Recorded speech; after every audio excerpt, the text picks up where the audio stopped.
Lovely. We're just going to give a couple of minutes just for everyone to join us, and then we'll start. Thank you. Yeah, they were expecting quite a few people to join today, so.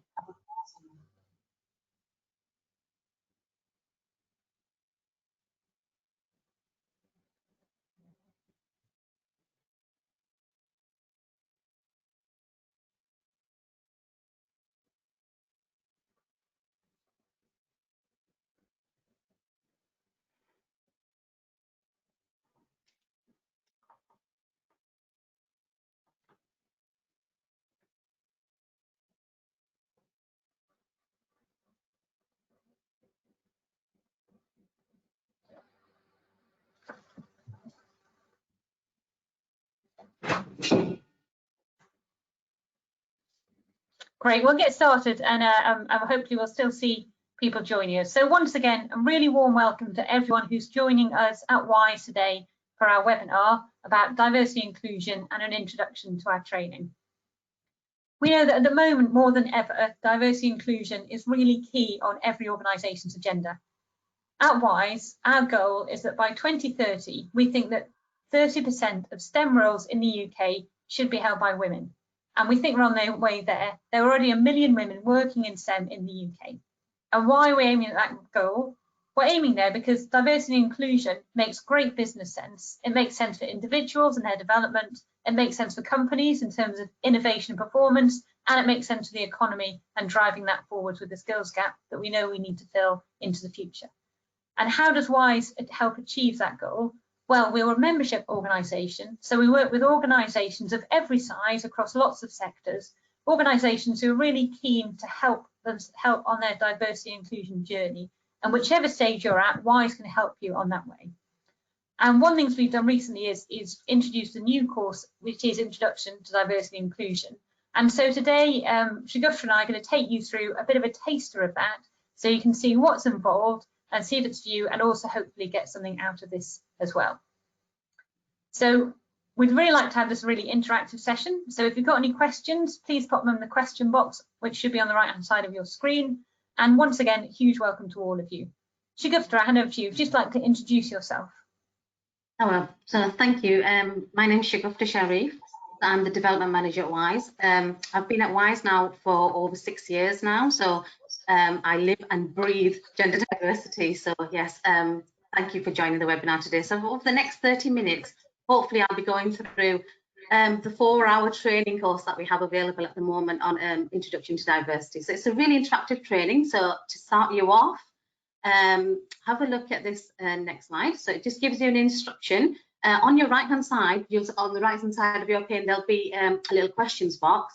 So to start you off, would you like to put your name and where you're joining us from today? So I know we've got lots of people from around the UK today, all working from home, obviously. So if you want to just pop that in there, that would be really good. And we'll see where people are joining us from today. So Ruth, can you see those?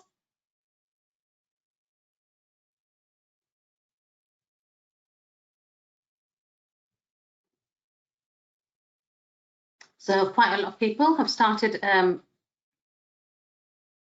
We've got people from all over the UK there. We've got people from Liverpool, from London, Bristol, Bath or Bath, if you're from there, the Midlands. Yeah, Copenhagen, there we go, fantastic. Some people abroad, all over the place. And hopefully the weather is better than it is here in Sussex, where it's absolutely chucking it down. Yeah, brilliant. Fantastic. We'll move on to the next slide. So I'll go through the actual diversity and inclusion training that we've got available. So it's a 4-hour training. Currently, it's being done over Zoom, and I think 4 hours is just about enough to try and kind of get over that Zoom fatigue that we're all experiencing at the moment. The training is really interactive, so we get lots of people involved, and you know, we have lots of breakout rooms and discussions that we have. It's been designed specifically for organisations that are looking to roll out diversity and inclusion within their organisations. So a starting point. The target audience is everyone, so everyone who works in an organisation, and our training is specifically focused on STEM organisations. So all the case studies and all the examples that we use are from our member organisations. It's a really great starting point for you to build from. So, basic understanding for the entire workforce.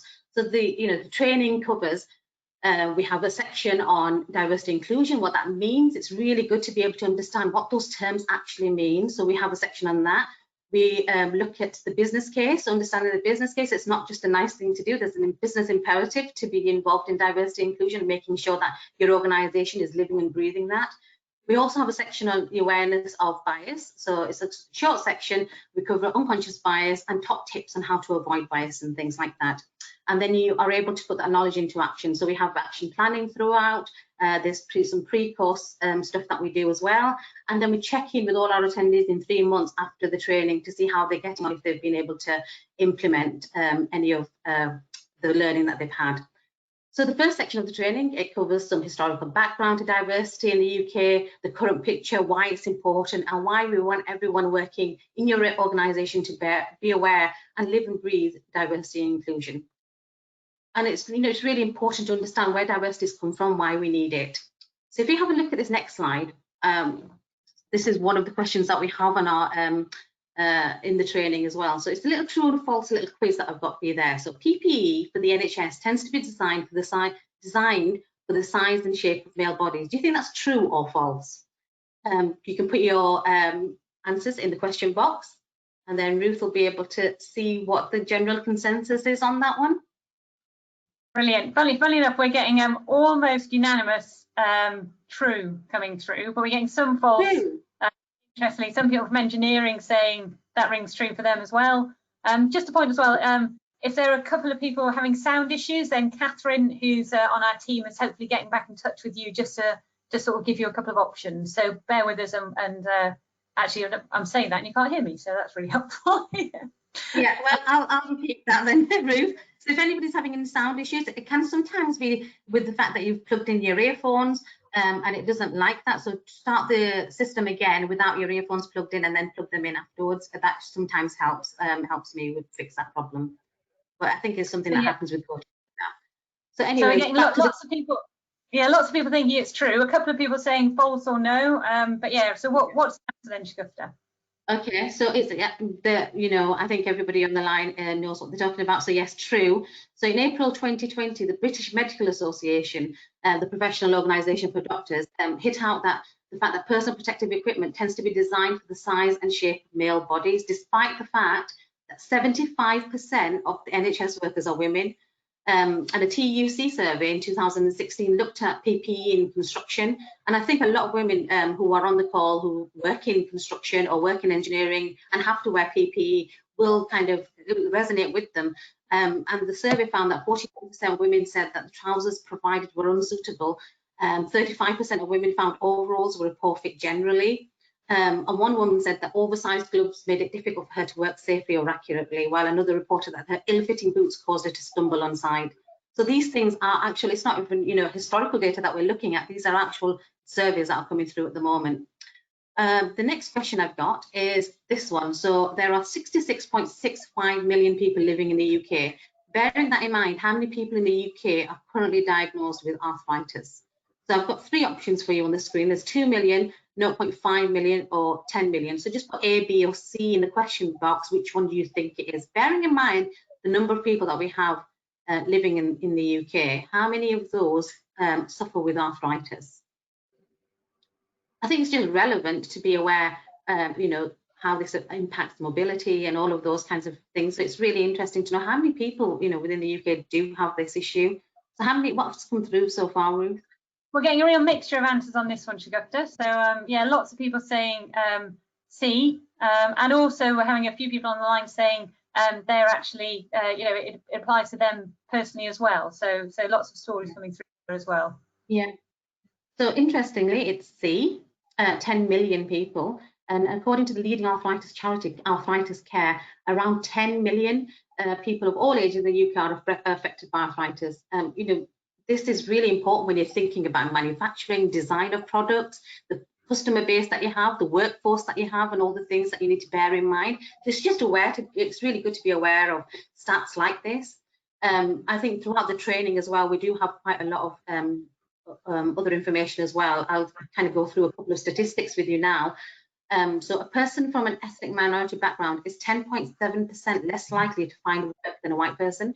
And in 2019, the Racism at Work survey was published by the University of Manchester, and they discovered that over 70% of Black and minority ethnic workers have been racially harassed at work in the last 5 years. Really sad statistics to look at, and these are relevant for, statistics from 2019. So not only do BME employees face racism at work, they face racial discrimination before they've even started. So a study found that minority ethnic applicants send approximately 60% more job applications to get a job interview. When it comes to gender, women still earn an average 18.4% less per hour than men. And the analysis by the TUC shows that women work an average of 63 unpaid days as a result of the gender pay gap. And we cover the gender pay gap in quite detail throughout the training as well. Of the 7.9 million people working of working age with disabilities, 4.2 million, that's 53.2%, are currently in work. And disabled people are still twice as likely to be out of work than non-disabled people. In the UK, 18% of people, in 2016, 18% of people were aged 65 and over, and by 2046, it's expected to be 25% of the population. Just think about the impact that has on the workforce and how people are working longer now. So I think it's 1 in 12 that are working at the age of 70 now. More than a third of LGBT staff have hidden their sexual orientation at work for fear of discrimination, and nearly 2 in 5 bisexual people aren't out to anyone at work. And 1 in 10 Black and minority ethnic LGBT employees have been physically attacked by customers or colleagues in the last year. Really sad statistics. That these kinds of things still happen, but it's really good to be aware that these things are happening, because a lot of people don't come across it, don't see it, so they're not really aware that these are actually still happening.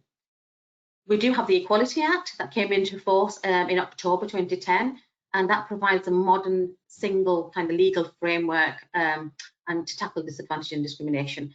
It came into force in October 2010, and it brings together over 116 separate pieces of legislation into one single act. And the Act covers 9 protected characteristics, and they're listed here on the slide. And there's 4 main types of discrimination. There's direct discrimination, indirect discrimination, harassment, and victimization. Throughout the training, we do go into detail about this. So, we try and apply this in real life scenarios. So then what we've included in the training is scenarios like this one, for example. So a little discussion point here as well, Ruth, if you can get involved.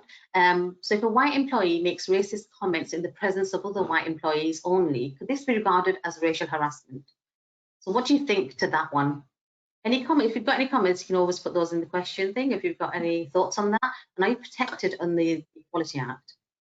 And I think it's good actually, because a lot of these scenarios are real life scenarios, aren't they, that have come through, whether it's examples from people attending the course or that we've come across in the research, isn't it? So that's one thing about. So these aren't made up. Yeah, these aren't made up. These are actual cases that have actually happened. So that exactly, we've got. And everyone's really very, very strong instant responses. Everyone's saying yes, of course it is. And also really interesting that it's saying it's also building the culture of the organisation, and actually it's not just to one person. It's not about offence. It's about actually what happens. So I think there's a really strong realisation that that's the case. But I think it's one thing, isn't it, that this was we've heard of scenarios where people didn't realise that this was racial harassment. Isn't that true, Shukta? Yeah, I think some people are unsure. So it's really good to be able to discuss those and have that environment where you're able to have those discussions. So in the training, we have lots of breakout opportunities where people can sit, go into small groups to talk about these scenarios, and people really are forthcoming with scenarios that have happened within their actual workplace as well, and how they've dealt with that. So in this particular example, yes, Section 26 of the Equality Act does provide protection, and it's not about the person who's hearing it, it's whether or not you feel like this is harassment for you, and you can make a, you can take them to court for that. So yeah, it's a really great opportunity. I think one of the best things, or feedback that we've had from the course is these are the bits that people have really enjoyed, being able to talk to other people from different companies even, and have those discussions about what, about the things like this. So there's quite a lot of these different scenarios that we have. Great. Anything else that's come from comments?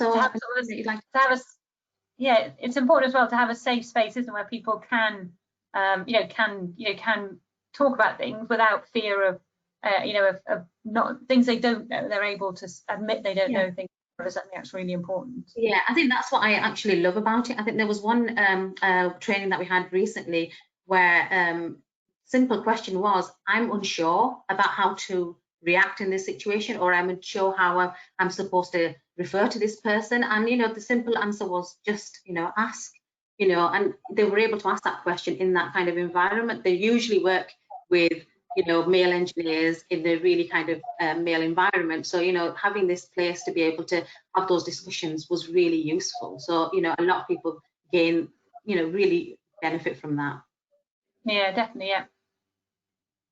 I love showing this wheel as well, because we go into detail about what the terms inclusion, diversity and equity actually are. So if you don't understand what those actual terms mean, so one of the questions I ask is what is diversity? So when I say the word diversity, what does that mean to you?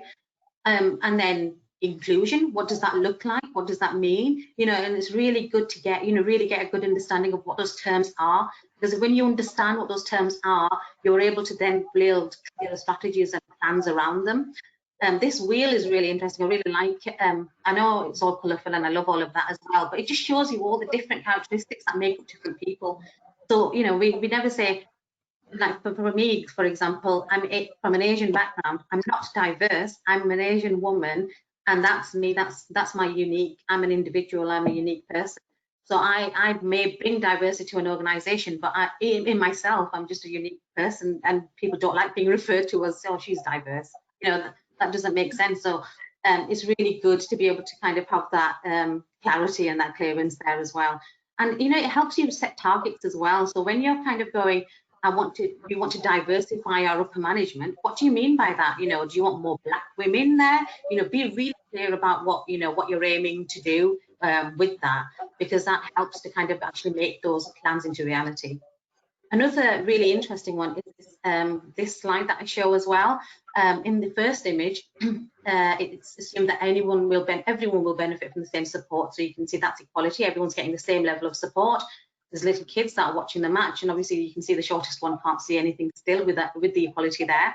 The second image, everyone's given different supports to make it possible to have equal access, and they're being treated equitably. And in the third image, all three can see the game without any supports or accommodations, because the cause of the inequity was addressed. So the systematic barrier has been removed. It's a really great, simple example or an explanation of what equity and equality are.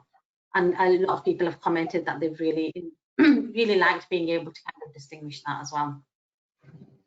We then, in the training, go on to the business case and why diversity makes business sense. So it's not a nice thing to do, and it's not, all of that's great, and morally it's all fantastic. But businesses obviously care about the bottom line, and it's really important to understand that that it does have an impact. So if you look at some research that's done by McKinsey, and you can find this quite easily online, Women in the Workplace 2019, and it clearly states that companies in the top quartile for gender and ethnic diversity in executive teams are 21% more likely to have financial returns above their industry's national median than companies in the fourth quartile. And companies in the bottom quartile for both gender and ethnic cultural diversity were 29% less likely to achieve above average profitability than all other companies. And you can have a look at that. I think it's called Living Through Diversity, and it's a McKinsey report, so you can have a look at all the data online there. We also have a really good document on our website, which is free to access, and you can download that. It's a business case for diversity, a really clear document. Clearly it has all the statistics in there as well, and you can go onto our website and have a look at that and download it as well. But Shagufta, just on that, what sort of people do we find use that that business case, and how do they use it, do you think? I think it's really good for organisations that are kind of thinking on the journey to diversity. So when you're kind of trying to convince your managers that you need to start putting things in place, it's a really good place to start. It gives you really great examples of, where gender diversity or any kind of diversity that you've had within your organisation, how that's had an impact on your business and a positive impact on your business.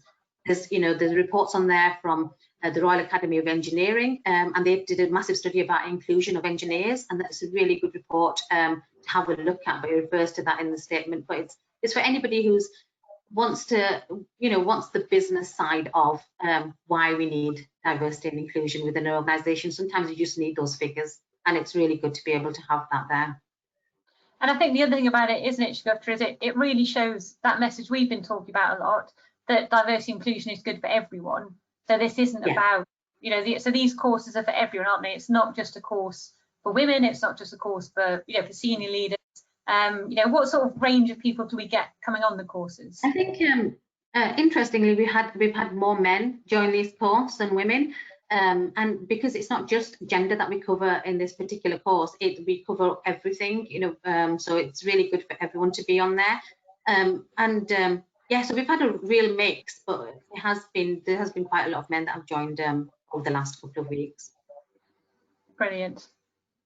So the section is on unconscious bias. So we have a short section on explaining what unconscious bias is.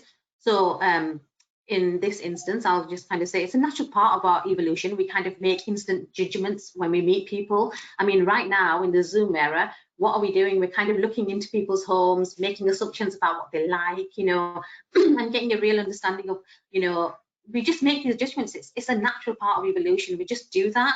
Is it safe? We've always done it. But sometimes what the problem is, when you go with your gut reaction judgments, they can lead to risky decisions, and that can happen in employment, it can happen in the workplace, and it's really good to be aware of those. I kind of refer you to the implicit association test. You can go on there, you can have a trial with that and see what your biases are like. You could, I've done that test many times. You can't cheat it. It tells you exactly what you're biased against. And I think they've had over millions of users now using that platform. So yeah, I would definitely recommend you going on there and having a look at that. One of the examples that I talk through is, when we think about unconscious bias, sometimes we kind of think, oh, it's race or age or gender, but it covers a broader spectrum. So in this instance, YouTube, when they started allowing users to upload videos onto their platform, they noticed that about 18 or 5 or 10% or something like that of people were uploading their videos upside down, and they couldn't understand what was happening with that.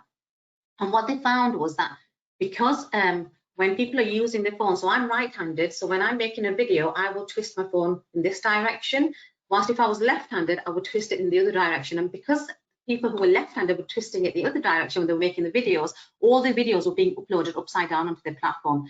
So massive developers like Google, even they didn't even realize that this bias was creeping in. So the unconscious bias on, was going towards left-handed people. So it was really interesting little study there of an example there of how bias can infiltrate all kinds of areas in your life. One of the things that I cover is micro incivilities. I don't know if you've ever heard of this before, but when it comes to racism, the common view is that it's, when you think about racism, you're thinking crude, objectionable, offensive actions, the sort of thing that no reasonable person would ever do. It's the kind of things that you kind of hear about in the media a lot, and when we hear about them, we're really outraged. But there's another level where we say racism is kind of mutated now, so it's a different level of racism. There's different levels of it. So if you have a look at this, so these are kind of behaviours that do happen in workplaces. You might have come across some of these where you've been, as a minority member, you've constantly been interrupted. This might have happened if you're female in an all-male setting. I know that's happened to me many times in those settings. I don't know if anybody's, can you see those things that I've got on the actions on there? Has anybody ever experienced any of that in their workplace? If you'd like to share that on there, we can share that with everybody else. So it's little things like criticising minorities' performance and not ever offering any praise.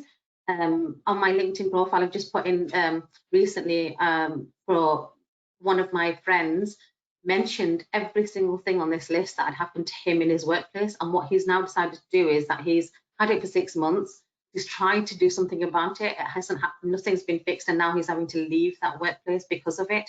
But it's that he's a really confident man, but for some reason he's just for this reason, this daily digging in has made him want to leave that workplace, and it's just it's a really sad situation. But I don't know if anybody's ever come across things like this within their own times or people. there's quite a lot of things resonating, you know, from people, especially about the name thing as well, about either spelling of it or, you know, things like that as well. So if we're and also some people who aren't aware of them as well. So, you know, quite a mix, some really interesting comments. Yeah, and I think it's really good to just be able to, when we're having the training, to be able to talk about these. And it's really, you know, how just being really conscious that little things like that have such a negative impact on people and really kind of drain people down. The final section that we have on the training is where we get to put all the learning that we've learned in the last 3 hours, if you were doing the training, into action. So it's not about you doing the training and then just leaving. You kind of leave with an action plan of, you know, what you're going to do in the next 24 hours to a week, what you're going to do in 3 months' time, and then what you're going to be doing in 6 months' time. So we kind of give you some top tips on things that you can do. We also share some case studies on what other companies have done within their organization and, you know, what they've how they've implemented diversity and inclusion strategies, what's worked for them, what hasn't worked for them. So we kind of work through those real life scenarios and case studies.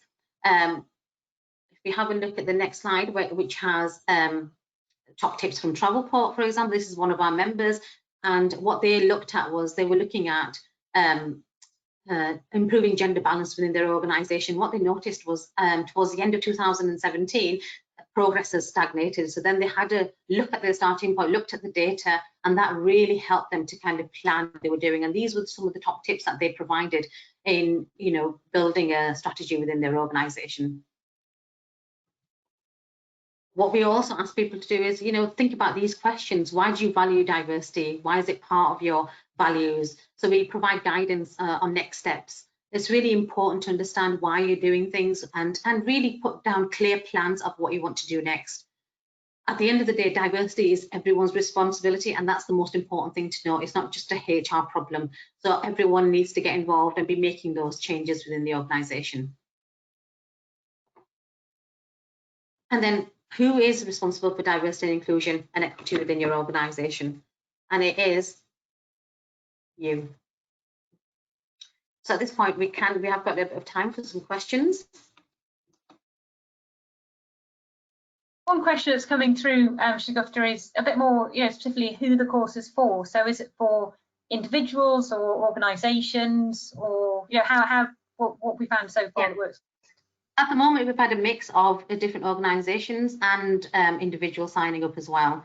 So yeah, it's open for, personally for me, I think when you see the course and it's an introduction, so it's a really basic understanding, and it helps you kind of question and go into more detail if you want to go into more detail afterwards. So it's open to everyone within your organisation, from people working the shop floor to managers.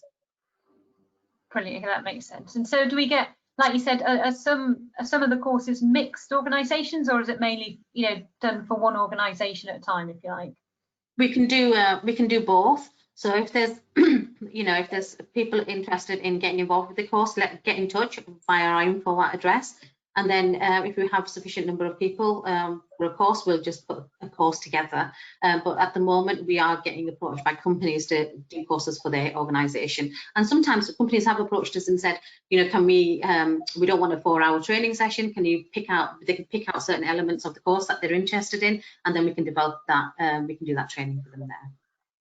And then there's questions about, do we have set dates and costs for the course at the moment? I suppose that's all. If we give the details of how to get in touch, we can talk that through with people. Yeah, so yeah, we don't have any set dates at the moment. Just send us any requests through info@, and then we'll get back in touch with you about that. Brilliant, yeah. And then we've also got lots of other questions, which is great to see the interaction. Some things that are coming through are, it's actually becoming a bit of a book club. So recommendations for books and TV series. And I was going to add in, from your first point about PPE, Invisible Women is a fantastic book, isn't it? That's really great for people to read, to get a bit more. We've had someone suggesting one of the things that one of the things we do provide after the training is the further reading book notes as well. So we follow up with there's quite a lot of different TV shows that have come across.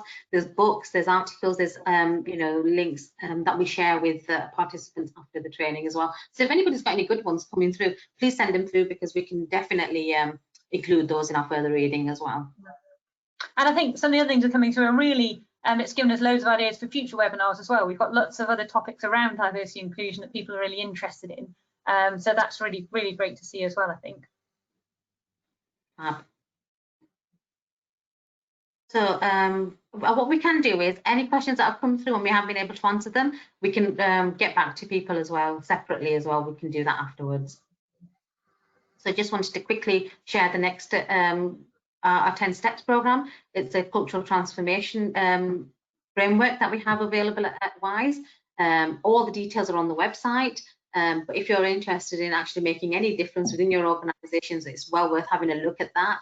You can become a signatory for free, and then we do workshops as well and a diagnostics tool, which is absolutely fantastic for an organisation to get involved in. So we can give you more information about that, and we might put something in our follow-up email as well that we'll send through. There's also a little survey that comes in after this training ends, so please do fill that in as well for us. We've got some webinars that are coming up. These are the dates for those. Have a look at those, check those out and sign up. Some are open to members and non-members, and the other ones are WISE members ones only. So have a look at those and sign up to those as well. And with everything, just these are all our details. So if you want to get in touch, if there's any questions that you have, anything that you want to kind of let us know about the webinar, is there anything else that you'd like to hear about, then please do send us an email and we'll get back in touch with you. Brilliant. I think that's it from me, Ruth, now. That's great, Shagufta. Thank you so much. And I really want to say a huge thank you to everyone. The engagement on the chat was fantastic. There's really clearly an area that you're all really passionate about, and that's brilliant to see. So we really want to stay in touch with you all and keep this momentum going. So just again, as Shagufta said, our details, please do give us a ring, drop us an email if you've got any questions at all, and we'll try and follow up with you all as well. And a huge thank you from all of us at WISE, and we look forward to seeing you all soon. Thank you.